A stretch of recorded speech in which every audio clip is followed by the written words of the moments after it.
इस संसार में दो तरह के रुग्ण व्यक्ति रहते हैं, दूसरों को सताकर सुख लेने वाले और स्वयं को कष्ट देकर सुख पाने वाले। सैडिस्ट यानी पीड़क वे लोग हैं जिन्हें मुख्य और आनंद दूसरों को सताने में मिलता है, और मैसोचिस्ट यानी आत्मपीड़क वे लोग हैं जिन्हें खुद को सताने से सुख मिलता है। लेकिन है यह एक जैसी ही हिंसा। पीड़क हिंस्र दूसरों पर हिंसा फेंकते हैं, इसलिए देर सबेर लोग इसके विरुद्ध विद्रोह करेंगे, लेकिन आत्मपीड़क के विरुद्ध विद्रोह के लिए कोई होता ही नहीं। वास्तव में सभी क्रांतिकारी जब सत्ता में आते हैं तो धीरे धीरे अपना सम्मान खोने लगते हैं। वे देर सबेर कुर्सियों से उतार दिए जाते हैं, उनकी सत्ता और शक्ति नष्ट हो जाती है और उन्हें अपराधी समझा जाने लगता है। पूरा इतिहास इन्हें अपराधियों से बना है। यह मनुष्यता का इतिहास नहीं है, क्योंकि इसमें मानवीयता नहीं है।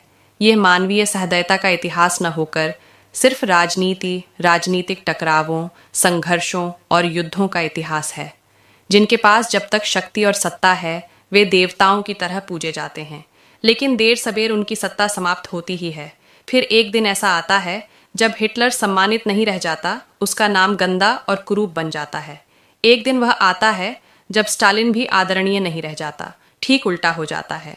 लेकिन जो कल्पित कथाओं की धार्मिक परिकल्पना है या स्वयं को सताने वाले सन्यासियों की वास्तविकता है, लोग उसे कभी नहीं जान पाते, क्योंकि वे कभी किसी अन्य व्यक्ति को नहीं सताते।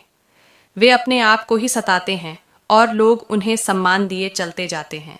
लोग उनका बहुत अधिक आदर करते हैं, क्योंकि वे स्वयं के अतिरिक्त किसी भी व्यक्ति के लिए हानिकारक नहीं हैं।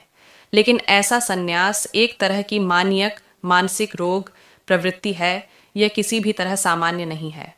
बहुत अधिक भोजन करना भी असामान्य असाधारणता है। ठीक मात्रा में भोजन करना ही सामान्य होता है।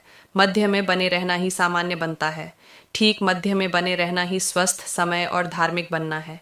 यदि तुम एक पराकाष्ठा या अति पर जाते हो तो राजनीतिक बन जाते हो। यदि तुम दूसरी अति पर जाते हो तो एक कट्टर धार्मिक सन्यासी बन जाते हो। दोनों ने ही संतुलन खो दिया है। इसलिए जिस धर्म का हम यहाँ आह्वान कर रहे हैं वह न तो आत्मपीड़क है और न दूसरों को सताने वाला। वह सामान्य है, वह मध्य में है। और मध्य में बने रहने का मार्ग क्या है?